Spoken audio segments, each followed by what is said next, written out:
लो जी बेली ने टैठ चढ़ाता उत्ते खल ते बहुता तो ना हुण अगे हो रहा तो ना पिछे हो रहा। तो रूसी ट्रैक्टर आ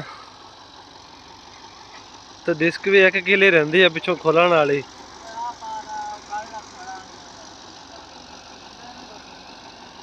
हुण बेली फट्टी पा रहा तो लिंक शिंक चक्कणगे तो फिर वेखदे तुहानूं दिखाउने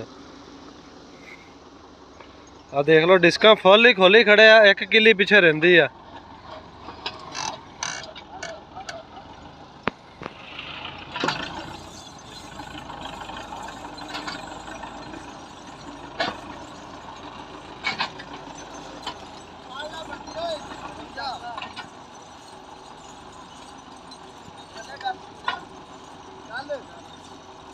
डिस्क देख लो दोस्तों खुली तो चढ़ते पंजाब वाले वेख लो साढ़े बेलियां का काम।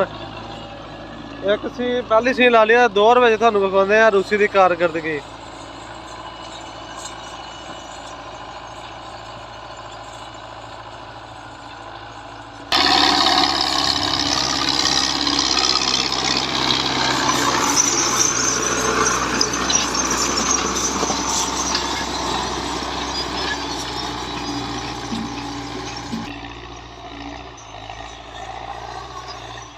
चेक करो जी रूसी की परफॉर्मेंस अज वेखो लंब पैंदी रूसी की 18 तवे डिस्कां वा ते फुल ही खोलियां एक किली पिछों छड्डी हुई आ तो 2 बेली पाई जांदा हुण।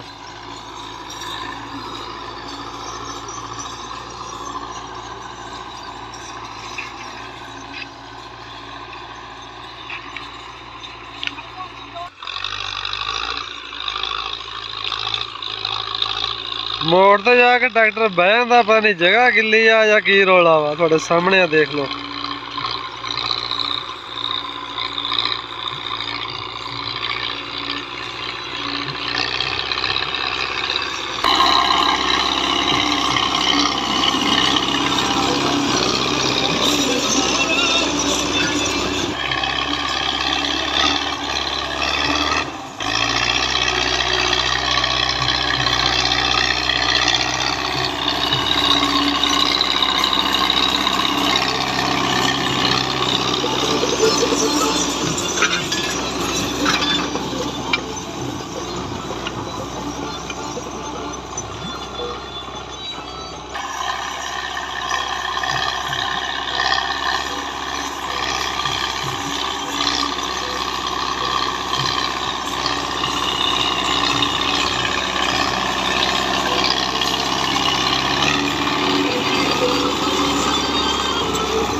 आ बंदे सारे डिस्कां वजदियां वेखदे रूसी नाल।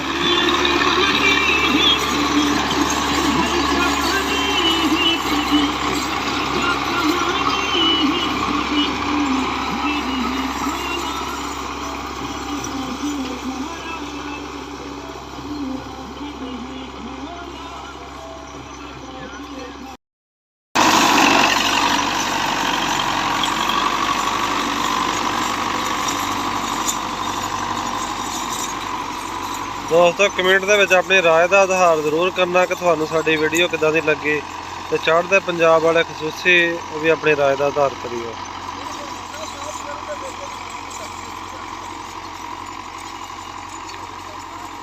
अच्छा भुट्टो ने रूसी सदर ने उन्हें कहा भी इलेक्शन उन्हें आख्या जी अभी हालात साजगार नहीं ਉਹਨੇ ਆਖਿਆ ਸਾਰੀ ਉਮਰ ਤੁਹਾਡੀ ਸਪੋਰਟ ਕੀਤੀ ਮੈਂ ਤੇ ਤੂੰ ਉਹਨੇ ਆਖਿਆ ਫਿਰ ਭੁੱਟੋ ਨੇ ਆਖਿਆ ਪਰ ਸਾਡੀ ਗੱਲ ਮੰਨਣੀ ਪਵੇਗੀ ਤੈਨੂੰ ਮੈਂ ਕਿਹਾ ਮੰਨਾਂਗਾ ਉਹਨੇ ਸਾਰੇ ਮੁਆਹਦੇ ਜਿਹੜੇ ਨਾ ਜੋ ਜੋ ਭੁੱਟੋ ਆਖੇ ਸੀ ਉਹਨੇ ਮੁਆਹਦੇ ਕਰ ਆ ਰੂਸੀ ਉਦੋਂ ਮਿਲਿਆ ਉਹਨੂੰ ਉੱਥੇ ਅਟੈਕ ਹੋ ਗਿਆ ਲਾਲ ਬਹਾਦਰ ਸ਼ਾਸਤਰੀ ਨੂੰ ਉੱਥੇ ਮਰ ਗਿਆ ਉਹ ਇਹ ਭਾਈ ਜੀ ਰੂਸੀ ਦੀ ਕਹਾਣੀ ਆ ਚਾਚਾ ਸੁਣਾ ਰਿਹਾ ਰੂਸੀ ਟਰੈਕਟਰ ਆਪਾਂ ਨੂੰ ਕਿਵੇਂ ਮਿਲਿਆ ਪਾਕਿਸਤਾਨੀਆਂ ਨੂੰ ਹਾਂ